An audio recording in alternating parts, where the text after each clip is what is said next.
Hello friends, कैसे हैं आप लोग। मैं भुवन रागी द लॉ टॉक्स में फिर एक बार आपका स्वागत है। फ्रेंड्स, आज हम deposit as per the companies act 2013 के बारे में विस्तार से डिस्कस करने वाले हैं। दोस्तों, एग्जाम पॉइंट ऑफ व्यू से या फिर हम प्रैक्टिकली देखें तो ये टॉपिक काफ़ी इंपॉर्टेंट है, तो इस वीडियो को एंड तक जरूर देखिएगा। और अगर अभी तक आपने मेरे चैनल को सब्सक्राइब नहीं किया है तो अभी कर लीजिए। चलिए शुरू करते हैं आज का टॉपिक। सबसे पहले जान लेते हैं कि डिपॉजिट जो चैप्टर है वो कौन से सेक्शन में दिया हुआ है कंपनीज एक्ट के। सेक्शन 73 से लेकर 76 ए तक चैप्टर 5 के अंदर कंपनीज एक्ट के डिपॉजिट डिस्क्राइब किया गया है फ्रेंड्स, राइट।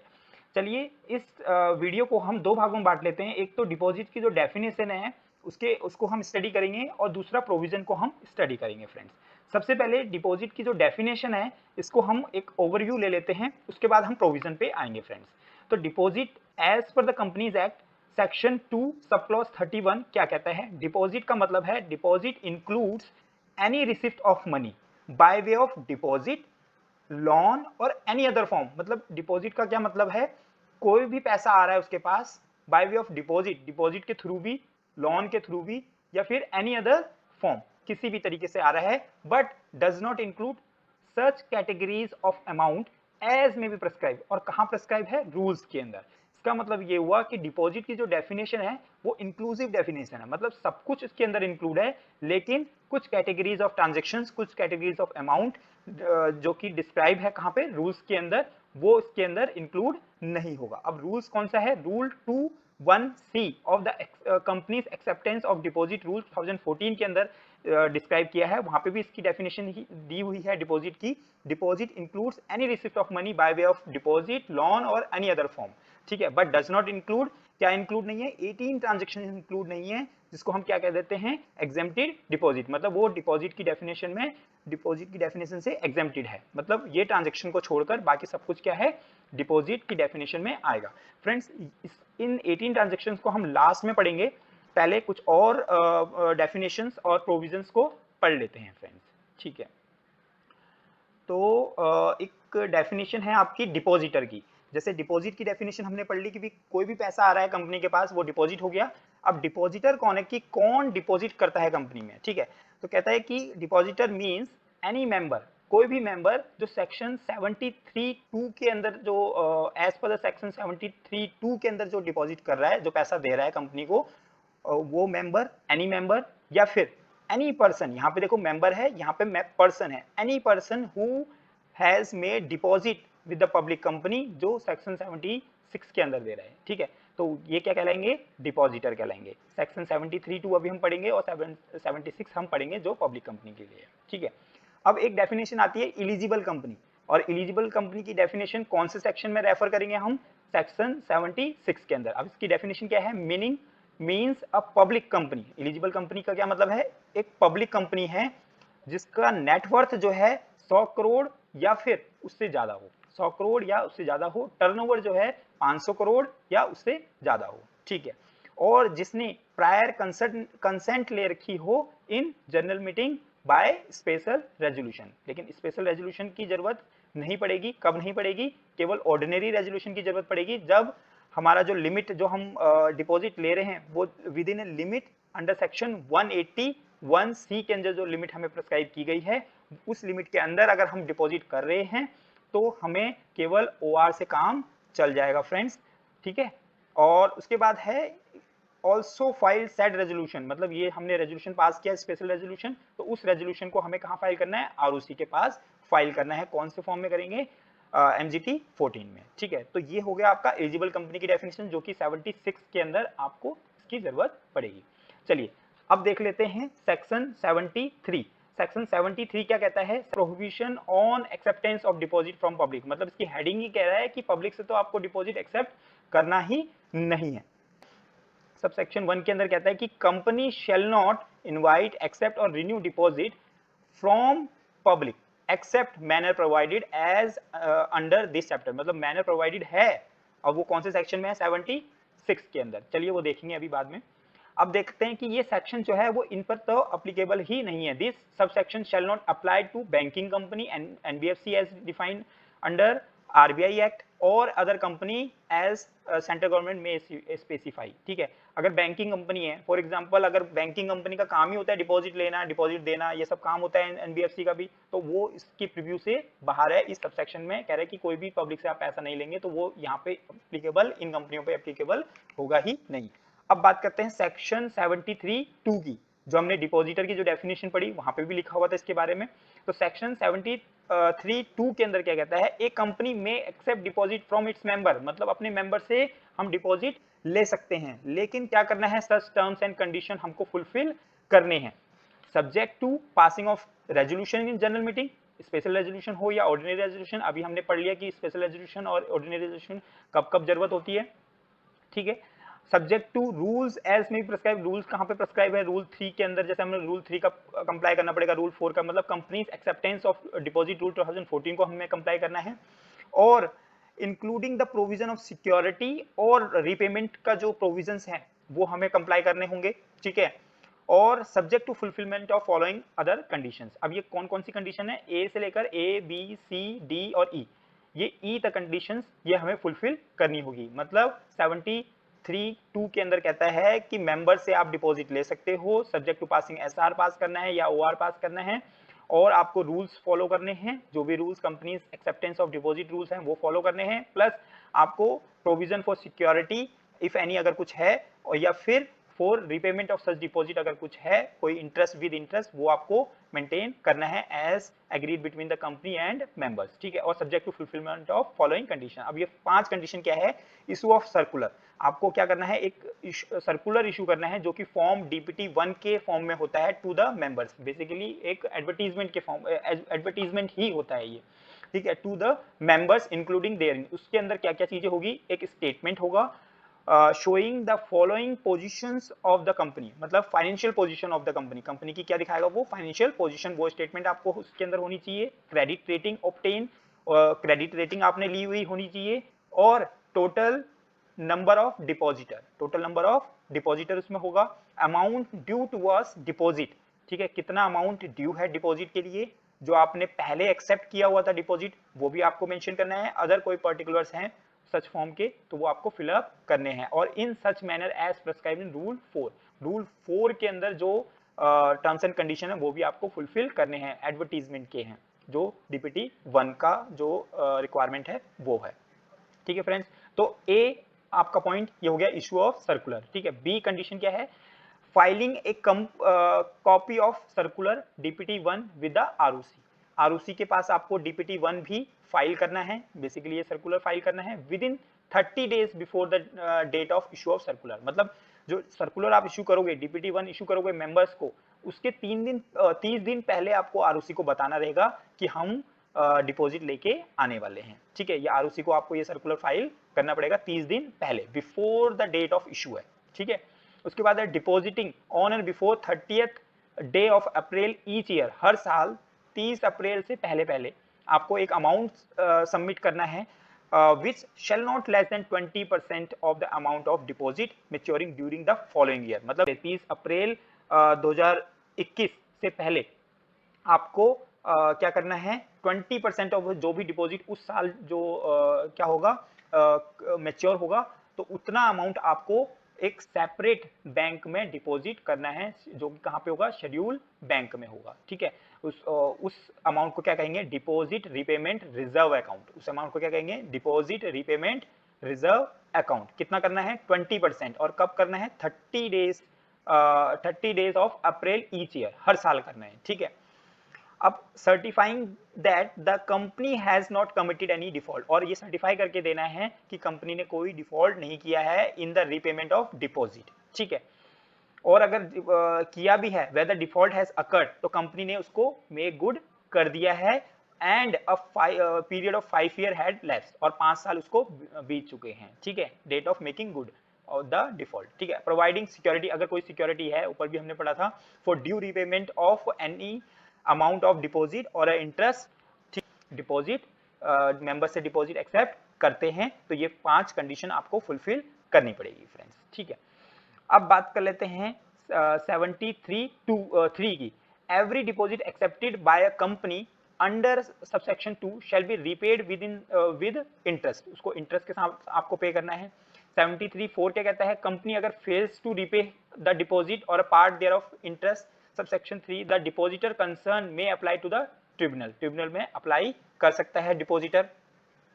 और 73(5) में क्या कहता है, डिपॉजिट रीपेमेंट रिजर्व अकाउंट जो भी है shall not be used by the company for the purpose of other than repayment of deposit, जो भी आप repayment deposit repayment reserve account बनाएंगे उसको अदर पर्पस के लिए यूज नहीं कर सकते। अब रूल 3, जो रूल 3 को कंप्लाई करना होता है हमें, terms and condition acceptance of deposit, इसके बारे में हमें पढ़ लेंगे फ्रेंड्स।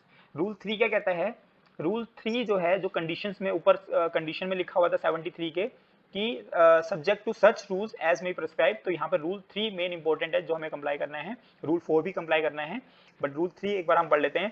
कहता है कि on and from the commencement of these rules no company referred in 73(2), मतलब 73(2) के अंदर जो कंपनी डिफाइन है, और no eligible company, eligible company 73(2) में तो डिफाइन नहीं है, लेकिन ये डिफाइंड है 76 के अंदर, तो इसको हम अभी पढ़ेंगे, ठीक है। तो कोई भी कंपनी जो 73(2) के अंदर मेंशन है या फिर एलिजिबल कंपनी जो है वो एक्सेप्ट नहीं कर सकती डिपॉजिट, वेदर सिक्योर्ड हो चाहे अनसिक्योर्ड हो, which is repayable on demand, जो क्या हो, रिपेबल ऑफ डिमांड हो, और upon receiving A notice with in a period of less than 6 month, मतलब 6 महीने से कम का डिपॉजिट आप एक्सेप्ट नहीं कर सकते, और 36 मंथ से ज्यादा का आप डिपॉजिट एक्सेप्ट नहीं कर सकते हो। ये किस में लिखा हुआ है, ए पॉइंट के अंदर लिखा हुआ है। लेकिन यहाँ पर एक और यहाँ पे एक्सेप्शन है, करेक्ट, कंपनी में एक्सेप्ट और रिन्यू सच डिपॉजिट अर्लियर देन 6 मंथ, 6 महीने से कम का भी वो डिपॉजिट एक्सेप्ट किया जा सकता है, from the date of deposit और रिन्यू, कहते हैं for the purpose of meeting such short terms requirement of the funds subject to condition. क्या कंडीशन फुलफिल करनी पड़ेगी अगर उसको 6 महीने से कम का अगर डिपॉजिट एक्सेप्ट करना है, तो सच deposit shall not exceed 10% of aggregate of paid up capital, free reserve and security premium account, मतलब paid up capital, free reserve and security premium account के 10% से ज्यादा का डिपॉजिट नहीं होना चाहिए। और दूसरी कंडीशन है कि 3 महीने से कम का तो डिपॉजिट हो ही नहीं सकता है फ्रेंड्स, ठीक है। चलिए अब दूसरा क्या कहता है, रूल के अंदर, रूल 3 के अंदर दूसरा पॉइंट है, whether depositor so desire deposits may accept in a joint name, joint name से भी हम डिपॉजिट एक्सेप्ट कर सकते हैं, लेकिन 3 से ज्यादा जो जॉइंट होल्डर नहीं हो सकते हैं, ठीक है।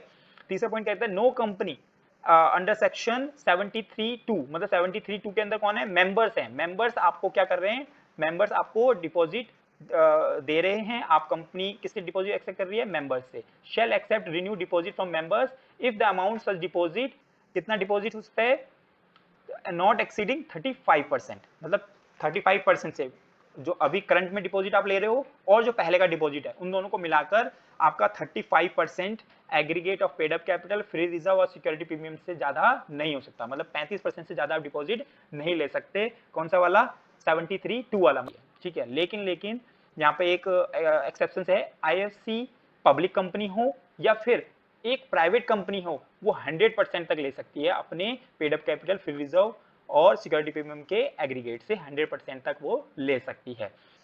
पब्लिक कंपनी कितने परसेंट तक ले सकती है, 35% तक, लेकिन एक्सेप्शन दे रखी है, पब्लिक IFSC पब्लिक कंपनी हो या फिर प्राइवेट कंपनी हो 100% तक ले सकती है, ठीक है। लेकिन उसको जो भी फॉर्म फाइल करेगी ROC के अंदर DPT 3 उसके अंदर उसको मेंशन करना पड़ेगा, ठीक है। यहाँ पे IFC पब्लिक कंपनी का मतलब है अनलिस्टेड पब्लिक कंपनी, जिसको लाइसेंस दिया हुआ है RBI ने या सेबी ने या IRDA ने, प्रोवाइडेड फर्दर दैट मैक्सिमम जो लिमिट है वो क्राइटेरिया अप्लीकेबल नहीं होगा, कौन सी कंपनियों पर अप्लीकेबल नहीं वो होगा, फॉलोइंग प्राइवेट कंपनीज पर, मतलब ये जो 100% यहाँ पे छूट दे रखी थी ना प्राइवेट कंपनीज को कि 100% तक वो कर सकती है, डिपॉजिट एक्सेप्ट कर सकती है, वो अप्लीकेबल नहीं है, मतलब कोई लिमिट नहीं लगेगी उस प्राइवेट कंपनी पर अगर वो कंडीशन फुलफिल कर ले। कौन सी 2 कंडीशंस हैं, 3 कंडीशंस हैं। पहली तो क्या है, private company which is a startup company, पहली कंपनी क्या है, अगर स्टार्टअप कंपनी है और उसको अभी 10 साल हुए हैं इनकॉर्पोरेशन के, तो उस पर भी ये लिमिट अप्लीकेबल नहीं है। दूसरा क्या है, प्राइवेट कंपनी है और ये 3 कंडीशन वो फुलफिल कर ले। कौन सी 3 कंडीशन है, क्या है, which is not a associate और subsidiary company of other company, किसी और कंपनी की वो ना तो एसोसिएट हो ना ही वो सब्सिडरी हो, ठीक है। तो उस केस में क्या होगा, ये उस पर अप्लीकेबल नहीं होगा लिमिट वाला क्राइटेरिया। दूसरा क्या है, बोरोइंग जो है उस कंपनी ने किसी बैंक या फाइनेंशियल इंस्टीट्यूशन से लेस देन उसकी बोरोइंग हो किससे, twice of paid up capital या फिर 50 crore which ever is less, मतलब 50 करोड़ या फिर उसका जो पेड अप कैपिटल है उसके दुगने से जो भी कम है उससे कम उसकी बोरोइंग हो। फॉर एग्जांपल यहाँ पे एग्जांपल से समझ लेते हैं, 50 करोड़ या फिर twice of paid up capital, मान लो किसी कंपनी की पेड अप कैपिटल है 10 करोड़ और उसकी ट्वाइस कितना हो गया 20 करोड़, 20 करोड़ और 50 crore which ever is less तो 20 करोड़, तो 20 करोड़ से कम का उसका बोरोइंग हो तो उस केस में भी इस पे कोई लिमिट एप्लीकेबल नहीं होगा। और company such company has not defaulted any repayment of such boring, और उसने कोई डिफॉल्ट नहीं किया हो, ठीक है। तो ये तीन कंडीशन अगर फुलफिल कर देती है कोई प्राइवेट कंपनी तो उस केस में उस कंपनी पे कोई लिमिट नहीं लगेगी, या फिर कोई स्टार्टअप कंपनी हो जिसको अभी 10 साल से ज्यादा नहीं हुआ हो, ठीक है। Providing also that all companies accepting deposit shall file, कौन सा फॉर्म फाइल करेगी, डीपीटी 3 फाइल करेगी, किसके पास, आरओसी के पास, ठीक है। अब इलिजिबल कंपनी शैल एक्सेप्ट और रिन्यू, देखो यहाँ पे भी वर्ड आया इलिजिबल कंपनी, ठीक है, any deposit from its member up to 10% of aggregate paid up capital from member से। वो कह रहा है कि इलिजिबल कंपनी जो है, इलिजिबल कंपनी क्या होती है, पब्लिक कंपनी होती है जो वो क्राइटेरिया फुलफिल कर रही है नेटवर्थ और टर्नओवर का, ठीक है।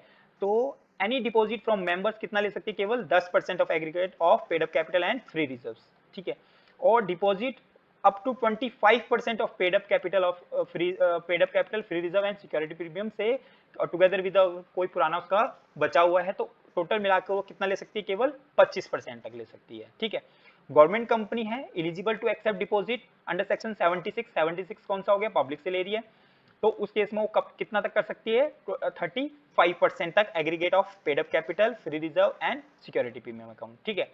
No company referred in 73 two or eligible company shall invite or accept और रिन्यू एनी डिपॉजिट, कोई जो भी इंटरेस्ट रेट होगा वो not exceeding the maximum rate of interest or brokerage prescribe by the RBI. RBI ने जो prescribe किया है इंटरेस्ट रेट उससे ज्यादा नहीं हो सकता किसी भी सूरत के अंदर, ठीक है। 73 के अंदर जो कंपनी ले रही है या फिर एलिजिबल कंपनी जो ले रही है, ठीक है।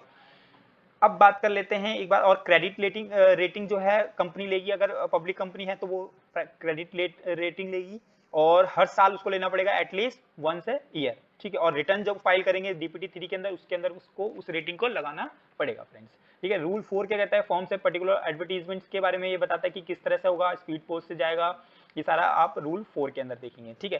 सबसे पहले अब ये देख लेते हैं कि 76 क्या कहता है, acceptance of deposit from public by the certain company. अब ये सर्टेन कंपनी कौन है, एलिजिबल कंपनी है, और ये एलिजिबल कंपनी की डेफिनेशन हम ऑलरेडी पढ़ चुके हैं। चलिए अब देख लेते हैं सेक्शन 73 के अंदर लिखा हुआ है कि a public company having such net worth or turnover as may prescribe, जो कि हमने पढ़ लिया है। एलिजिबल कंपनी कहलाएगी may accept deposit from person other than members, मतलब वो कहां से पैसा ले सकती है, मेंबर के अलावा भी पैसा ले सकती है, मतलब पब्लिक से पैसा ले सकती है। क्या क्या कंडीशन उसको फुलफिल करनी है, subject to compliance with the requirement provided in 73(2) के अंदर जो भी रिक्वायरमेंट थी, जो भी हमने अभी पढ़ी थी, 5 जो कंडीशंस पढ़ी थी वो उसको फुलफिल करनी है 73(2) के अंदर जो लिखी हुई थी, और subject to such rules as central government prescribe, ठीक है। और कोई अगर रूल्स हैं जो सेंट्रल गवर्नमेंट ने प्रिस्क्राइब किए वो भी उसको फुलफिल करने हैं, ठीक है। प्रोवाइडेड दैट, लेकिन और प्रोवाइडेड दैट क्या कहता है, सेल रिक्वायर्ड टू ऑब्टेन, क्या ऑब्टेन करना है, रेटिंग ऑब्टेन करनी है from recognised credit rating agency से, ठीक है, क्रेडिट रेटिंग। और at the time of invitation of deposit आपको वो क्रेडिट रेटिंग दिखानी पड़ेगी। Rating shall be obtain every year during the tenure of deposit, मतलब 3 साल का अगर डिपॉजिट है तो हर साल आपको उसके ऊपर क्रेडिट रेटिंग एजेंसी से रेटिंग लेनी पड़ेगी। फर्दर प्रोवाइडेड दैट कहता है every company accepting secured deposit from the public with in 30 days of accepting the deposit create a charge on assets, तो उस एसेट्स पे अगर आप सिक्योर डिपॉजिट इशू कर रहे हैं तो उस पे आपको चार्ज इशू करना पड़ेगा ऑन द एसेट, ठीक है। अमाउंट, और वो चार्ज कैसा होगा, on amount not less then the amount of deposit, जो एसेट का जो अमाउंट है, जो चार्ज का अमाउंट है वो डिपॉजिट के अमाउंट से कम नहीं होना चाहिए in favour of deposit holder, ठीक है। चार्ट से आपको समझने में क्लियरिटी आएगी फ्रेंड्स, ठीक है। तो डिपॉजिट जो है मेंबर से भी ले सकते हैं और पब्लिक से भी ले सकते हैं। मेंबर से सेक्शन 73 के अंदर है और डिपॉजिट अगर हम पब्लिक से ले रहे हैं तो 76 के अंदर है। पब्लिक से ले रहे हैं, पब्लिक से सॉरी मेंबर से ले रहे हैं अगर और पब्लिक कंपनी है तो पब्लिक कंपनी ले सकती है नहीं ले सकती, आप बताएं। यस ले सकती है। कितने तक ले सकती है? 35% तक हम मेंबर से ले सकते हैं। और पब्लिक एलिजिबल कंपनी है और उसको अगर मेंबर से लेना है तो वो ले सकती है। यस ले सकती है। कितना परसेंट ले सकती है? 10% ओनली। यहाँ पे कितने हैं? 10% of aggregate of paid up capital, security premium और फ्री रिजर्व। ठीक है। प्राइवेट कंपनी या फिर आईएफएससी पब्लिक कंपनी है, मेंबर से पैसे ले रही है, ले सकती है। हाँ जी, कितना परसेंट ले सकती है? 100% ले सकती है, अप टू 100%। ठीक है। अब बात करते हैं पब्लिक से पैसा ले रहे हैं। पब्लिक से पैसा डिपॉजिट ले रहे हैं तो पब्लिक कंपनी जो है वो ले सकती है? नो। यहाँ पे मेंबर से ले सकती है? यस। यहाँ पे नो, पब्लिक कंपनी ले सकती है। लेकिन पब्लिक कंपनी जो एलिजिबल कंपनी है, हाँ ले सकती है, अप टू 25%। यहाँ पे 10% वो मेंबर से ले सकती है और 25% वो किससे ले सकती है? पब्लिक से ले सकती है। ठीक है, एलिजिबल कंपनी होनी चाहिए। अब प्राइवेट कंपनी या फिर आईएफसी पब्लिक कंपनी है तो यहाँ पे पब्लिक से पैसा नहीं ले सकती। गवर्नमेंट एलिजिबल कंपनी है तो कितना ले सकती है? 35%। गवर्नमेंट कंपनी है, एलिजिबल कंपनी है लेकिन, और कितना ले सकती है? 35%। ठीक है। तो आई होप ये चार्ट से आपको समझ में आ गया होगा फ्रेंड्स। चलिए अब बात कर लेते हैं सेक्शन 76A की। सेक्शन 76A क्या कहता है? Punishment for contravention of section 73 और 76 की। अगर 73 क्या है जो मेंबर से ले रहे थे हम डिपॉजिट, और 76 क्या है जो हम पब्लिक से ले रहे हैं, तो उसका अगर कंट्रावेंशन करते हैं तो क्या प्रोविजंस लगेंगे, क्या पेनल्टीज लगेगी? कंट्रावेंशन ऑफ द मैनर और a condition prescribed in 73 and 76 कह रहा है अगर कंपनी फेल हो जाती है रीपे द डिपॉजिट और पार्ट देयर ऑफ और any interest due with in the time specified under section 73 और 76 के अंदर जो भी टाइम है उसमें अगर आपने नहीं पे करा तो company punishable with the fine not less than 1 crore rupee or twice of the amount of deposit accepted by the company whichever is lower. मतलब 1 करोड़ या फिर जितना अमाउंट का आपने डिपॉजिट इशू किया था उसका डबल। ठीक है। Whichever is lower but which may extend to 10 crore rupee तक एक्सटेंड हो सकता है in addition to payment of amount of deposit. मतलब जितना अमाउंट डिपॉजिट का था उसका इंटरेस्ट का था उसके एडिशन में आपको ये पेनल्टी देनी पड़ेगी। And every officer of the company who is in default, और जो भी ऑफिसर इन डिफॉल्ट है उसको क्या है? Punishment with the imprisonment which may extend to 7 year, 7 साल की इसको सजा भी हो सकती है। And fine which shall not be less than 25 lakh rupees, मतलब 25 लाख रुपए का उसको फाइन लग सकता है, but may extend to 2 crore भी, 2 करोड़ रुपए तक का फाइन हो सकता है। Provided that the officer of the company who is in default shall be liable for action under section 447, मतलब फ्रॉड के लिए भी वो लाइबल होगा। फ्रॉड वाला जो सेक्शन है 447 उसके लिए भी वो लाइबल होगा। ये मान लिया जाएगा जो ये भी कंट्रावेंशन है, जो कंट्रावेन किया है सेक्शन का, वो नोइंगली और विलफुली आपने किया है अगर लगता है तो। अगर ये प्रूफ हो जाता है कि आपने डिसीव किया है कंपनी को, शेयर होल्डर्स को, डिपॉजिटर्स को, क्रेडिटर्स को और टैक्स अथॉरिटीज को, तो सेक्शन 447 भी आपको लगेगा। ठीक है। तो अब बात कर लेते हैं डेफिनेशन की, जो अंदर 18 ट्रांजैक्शन है जिसको हमें नहीं लेना है। तो डिपॉजिट की जो डेफिनेशन है, deposit includes any receipt of money by way of deposit और लोन और any other form by the company but does not include, और क्या इंक्लूड नहीं है? Following transactions. तो कितनी ट्रांजेक्शन है? 18 ट्रांजेक्शंस। इसको हम क्या कह देते हैं? Exempted deposit. तो इसको हम एक बार समझ लेते हैं फ्रेंड्स। तो कौन कौन सी ट्रांजेक्शन है जिसको हम डिपॉजिट के अंदर हम नहीं लेंगे? तो सबसे पहली है एनी अमाउंट, कोई भी अमाउंट रिसीव हुआ हो, किससे? सेंट्रल गवर्नमेंट से या स्टेट गवर्नमेंट से, या फिर received from any other source, कहीं और से भी हुआ है लेकिन उसका रिपेमेंट गारंटीड की करा हुआ है किसने? सेंट्रल गवर्नमेंट या स्टेट गवर्नमेंट ने। Received from local authority, received from statutory authority. ठीक है। और any amount received from foreign government, foreign banks, international bank से अगर कोई हमें अमाउंट आ रहा है तो कंपनी को अमाउंट आ रहा है तो उसको हम डिपॉजिट की डेफिनेशन में नहीं लेंगे friends. Any amount received as loan or facility from banking company, किसी बैंक से हमें लोन मिल रहा है, ठीक है, या फ्रॉम एसबीआई से हमें मिल रहा है, या फिर उसकी सब्सिडरी से मिल रहा है, या बैंकिंग इंस्टीट्यूशन से मिल रहा है, तो उस अमाउंट को भी हम डिपॉजिट नहीं मानेंगे फ्रेंड्स। ठीक है। एनी अमाउंट, फोर्थ क्या कहता है, any amount received as a loan or financial assistance from PFI, public financial institution से हमें पैसा मिल रहा है तो उसको भी हम डिपॉजिट नहीं मानेंगे। फिफ्थ क्या कहता है, any amount received against issue of commercial paper, अगर इशू किया है या एनी अदर इंस्ट्रूमेंट कंपनी ने इशू किया है तो उसके रेफरेंस में हमें पैसा मिल रहा है तो हम उसको भी डिपॉजिट नहीं मानेंगे। सिक्स क्या कहता है, any amount received by the company from any other company, किसी और कंपनी से इंटर कॉर्पोरेट अगर डिपॉजिट हुआ है तो उस केस में उस अमाउंट को भी हम क्या नहीं मानेंगे, डिपॉजिट नहीं मानेंगे। ठीक है, एनी अमाउंट रिसीव्ड और held pursuant to offer made, अगर कंपनी ने कोई ऑफर किया है, ऑफर मतलब पब्लिक ऑफर किया है, इनिशियल पब्लिक ऑफर या फर्दर ऑफर, उस केस में subscription to any securities including share application money आई है, एडवांस आया किसी अलॉटमेंट ऑफ सिक्योरिटीज के लिए, तो उस अलॉटमेंट का जिसका पेंडिंग अभी अलॉटमेंट है पैसा जो है वो उसको हम क्या नहीं मानेंगे, डिपॉजिट नहीं मानेंगे। लेकिन जो ये पैसा जो आया है अलॉटमेंट के लिए, एप्लीकेशन मनी के लिए, वो उसी पर्पस के लिए यूज होना चाहिए। ठीक है, अब यहाँ पे एक्सप्लेनेशन में कहता है कि if the securities for which application money advance for securities received can not allotted with in 60 days, अगर 60 दिन के अंदर अलॉट नहीं हुआ तो वो सारा का सारा जो एप्लीकेशन मनी है या एडवांस आया अलॉटमेंट के लिए वो पैसा आपको रिफंड करना है। और रिफंड कितने दिन में करना है, within 15 days from the day completed within 60 days, मतलब 60 डेज जिस दिन कंप्लीट होगा from the date of allotment, उसके 15 दिन में आपको करना है complete from the date of completion of 60 days, मतलब जिस दिन आपको अलॉट करना था, मतलब 60 दिन में आपको अलॉट करना था, 60 दिन कंप्लीट होते ही 15 दिन के अंदर आपको रिफंड करना है। अगर रिफंड नहीं करोगे तो क्या होगा, आपका वो जो पैसा है वो क्या बन जाएगा, डिपॉजिट बन जाएगा फ्रेंड्स। ठीक है, उसके बाद अगर आप एडजस्ट में रिफंड कर रहे हो लेकिन रिफंड को आपने क्या कर दिया, एडजस्ट कर दिया किसी और पर्पस के लिए, तो उसको हम रिफंड नहीं मानेंगे। ठीक है, कहते हैं एनी अमाउंट, अब नेक्स्ट है 6 7 8 sorry, any amount received from person at the time of receipt of amount, कोई भी पैसा मिल रहा है हमें किसी बंदे से और वो बंदा जो है जिस टाइम पैसा दे रहा है उस टाइम वो डायरेक्टर था कंपनी का।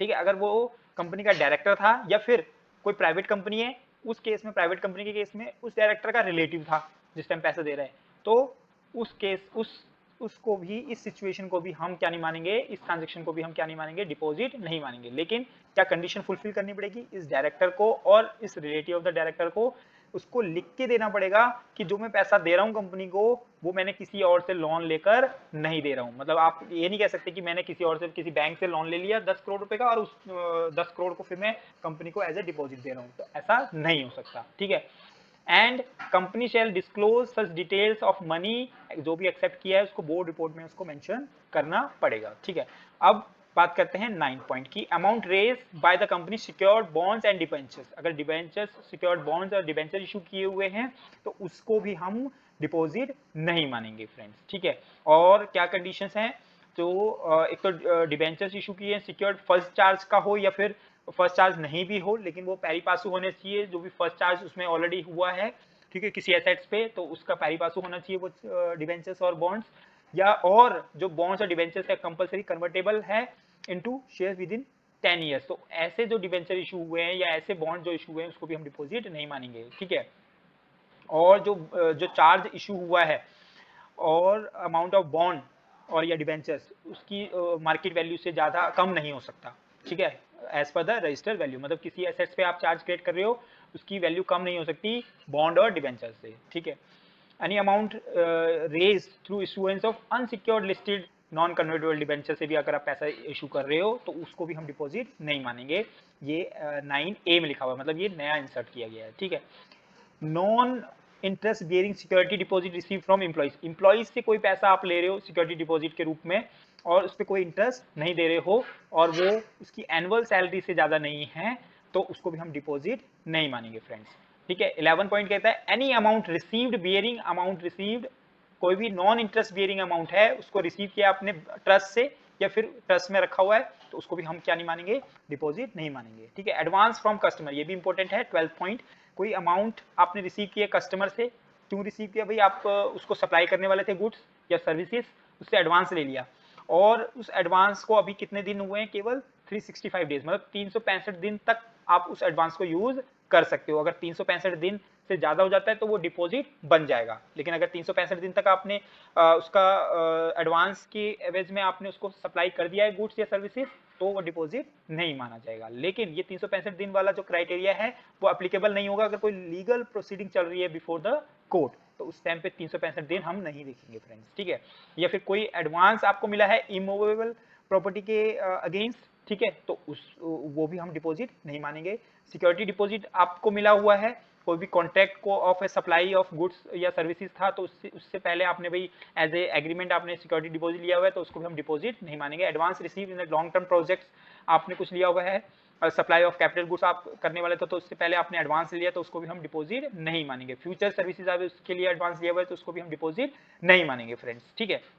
तो इस तरह से है, अगर आपने 365 दिन वाला ये जो क्राइटेरिया था, अगर ये नहीं किया तो विद इन 15 डेज आपको पैसा वापस करना पड़ेगा, ठीक है। Amount bought by the promoter, अब ये नहीं amount bought in by the promoter ने कोई पैसा दिया है by way of unsecured loan, ठीक है, लेकिन क्या कंडीशन फुलफिल करनी है उसको, a loan is bought in pursuance of the stipulations imposed by the lending institution, किसी कंपनी ने किसी इंस्टीट्यूशन से, किसी बैंक से या फाइनेंशियल इंस्टीट्यूशन से पैसा उधार लिया हुआ है, तो उस बैंकिंग इंस्टीट्यूशन ने, लैंडिंग इंस्टीट्यूशन ने प्रमोटर्स पर एक रिस्ट्रिक्शंस या कह लो कंडीशंस इम्पोज करी हुई है कि आपको कुछ पैसा कंट्रीब्यूट करना है किसमें, कंपनी में, on such promoters to contribute such finance, तो उस केस में आप इसको डिपॉजिट नहीं मानेंगे इस अमाउंट को, ठीक है। Amount is provided by the promoter themselves और उनके रिलेटिव या फिर बोथ, दोनों मिलकर भी ये अमाउंट दे सकते हैं।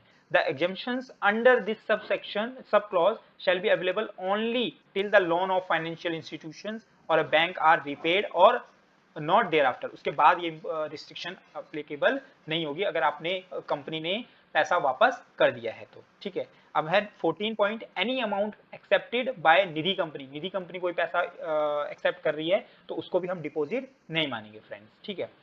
अब 15 पॉइंट क्या कहता है, any amount receive by way of subscription, कोई अमाउंट रिसीव हो रहा है by way of subscription in respect of chit, in respect of chit under chit fund act, ठीक है, तो वो भी अमाउंट हम डिपॉजिट नहीं मानेंगे। Any amount received by a company under collective investment scheme, तो उसको भी हम डिपॉजिट नहीं मानेंगे फ्रेंड्स।